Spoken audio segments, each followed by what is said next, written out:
Hi everyone, and welcome to another installment of The Theorist, here with your host JC Botero67, aka Vanity Pride. I know this video is getting posted late. I'm really sorry about that. I forgot to mention in the last review that I was going to be out of town, so that's what I was doing these past few days. But anyway, I'm here, I'm back, and we're ready to jump into this. So we're taking a look at Season 2, Episode 272. It started off with a recap.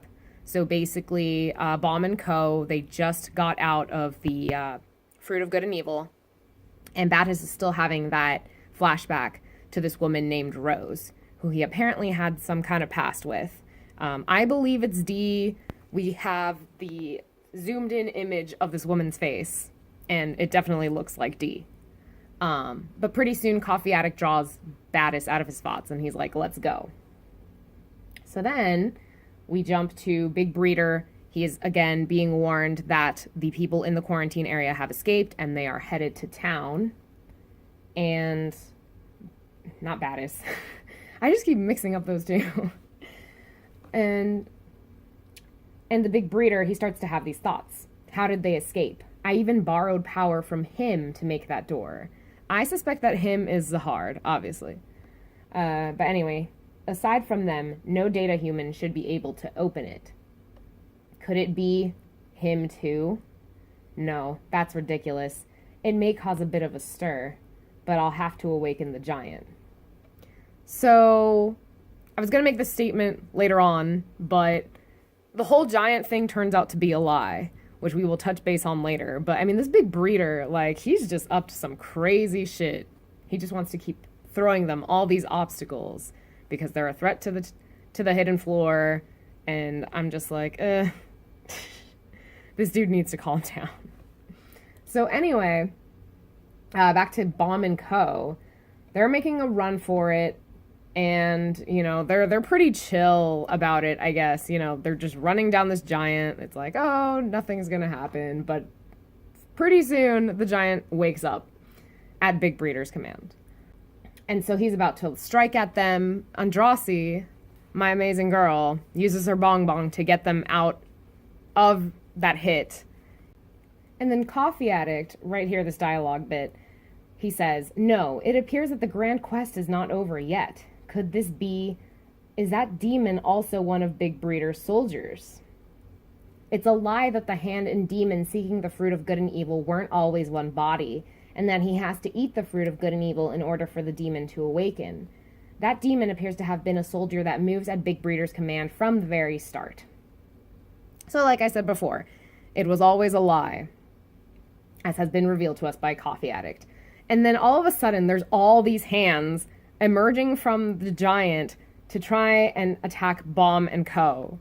Anyway, Baum, being the smart little kid that he is, decides that he can work with Hansung because he has the ability to amplify Shinzu, and of course Baum is really good with his Shinzu power, so they make a pretty great team. And I love seeing them working together because I find it really cute.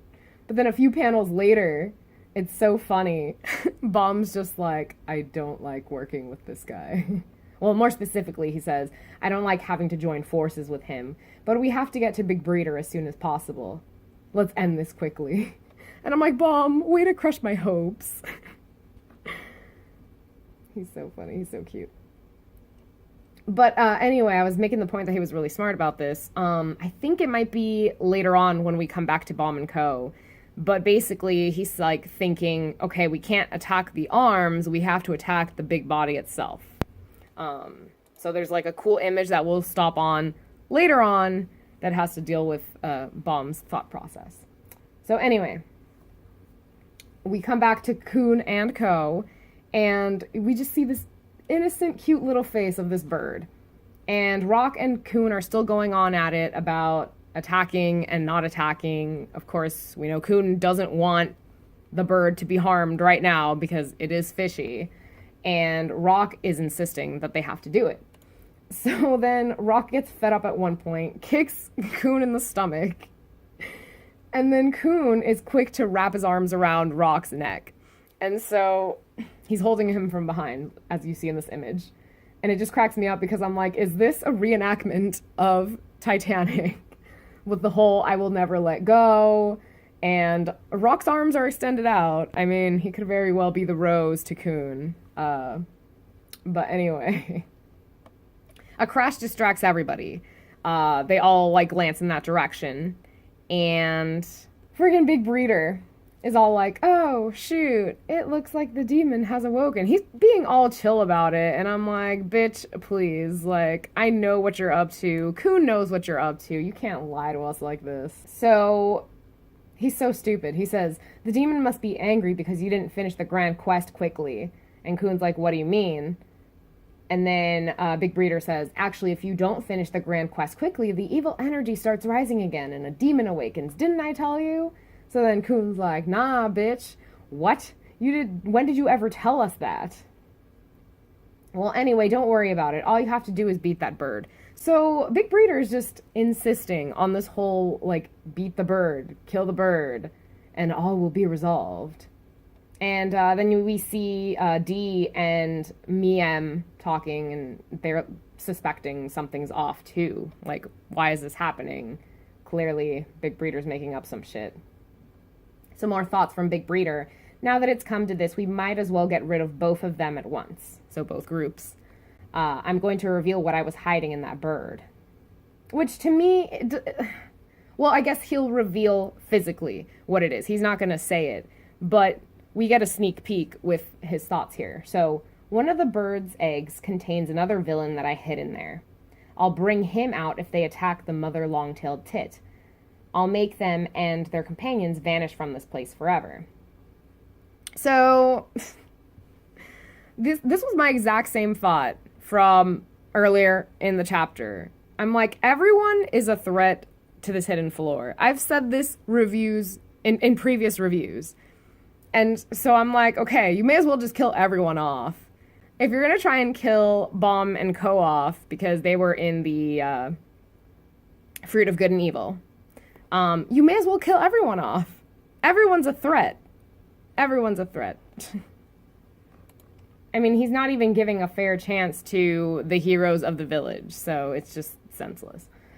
But anyway, we're back with Bomb and Co, and it's adorable because Hansung at one point says, oh, we make a great team, you and I. It must be destiny. So I just think it's really adorable. And then Bomb's face here just cracked me up. He's like, please no, don't ever say that again. So then Bomb has Andrasi put them into her bong bong, and so now they're on top of this giant. And with the amplification of Hansung and Bomb's Shinzu, they are striking right for the head of this giant. And then you can see here that he's starting to crumble, and more of his body is falling apart. Alright, and then back to this annoying piece of shit. Big Breeder keeps egging them on, and just as Rock is about to attack this bird, Bomb and Co make this big entrance. And if you look at this image, I was like freaked out for the bird. I'm like, oh shit, like that bird was close to dying if you think about it. I mean, just look at where this bird is situated. It's so, like, such a narrow space, I feel, around it with all the hecticness of the crash that just happened. And so this is also the moment where Bomb and Rock are seeing each other for the first time since pre-Floor of Death. So they exchange their quick, like, questioning hellos, I guess you could call it. Battis, of course, is focused on Big Breeder. He has his gun pointed at him, and it seems that Big Breeder really is the guy who did the damage to him and who cursed Melody, Battis' daughter. Because if you read here, I spared his life because I felt sorry for him, but he's shortening his own life by not knowing his place and being so foolish. That lowly jester.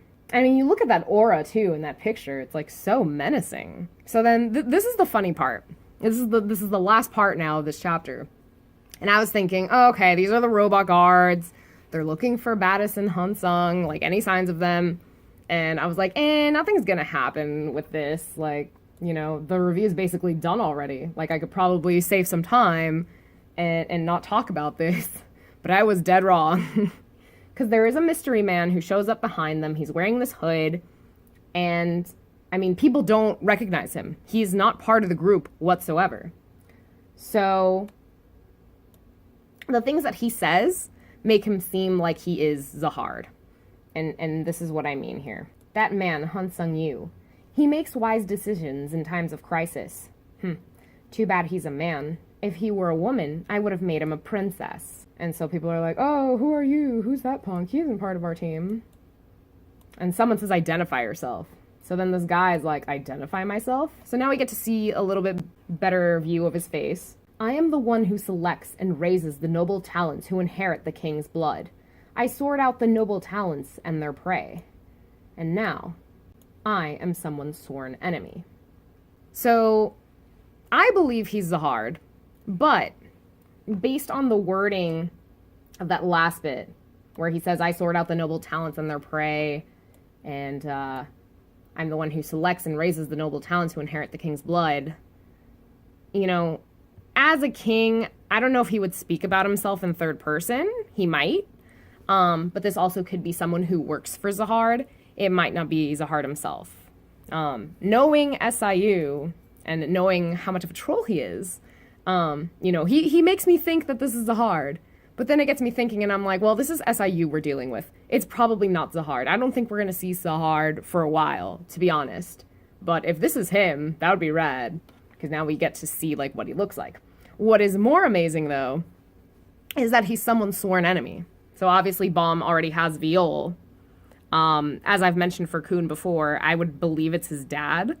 I don't know about Rachel or Andrassi. Maybe one of them has him being their sworn enemy. Because I don't know about Boro or Sachi, and then Rock has that one creature as a sworn enemy. So it kind of brings it down to either Rachel or Andrassi having Zahard be their sworn enemy. Which, if you think about it, I would think it would be Andrassi's, because when she met Garam, you know, they had that one conversation, and Garam was kind of even telling Andrassi, like, hey, if you like Baum, you may as well just drop everything. And Andrassi was highly considering dropping her title as a princess. Not necessarily for Baum, but for her own sake. Kind of like what Garam did, I guess. So, something to think about. But yeah, that's my thought. I would love to hear what you guys think. Whether it be that you agree that this could be Zahard, someone who's helping Zahard, if you have any other theories or ideas as to who this guy could be the sworn enemy of. It all helps out. I'd love to hear your guys' theories too. So it's not just about me blabbing away on here. So anyway, thanks guys for tuning in. Again, apologies for this late posting, but I will definitely be better with posting next week's review at a better time. All right, have a great weekend, everybody. Bye.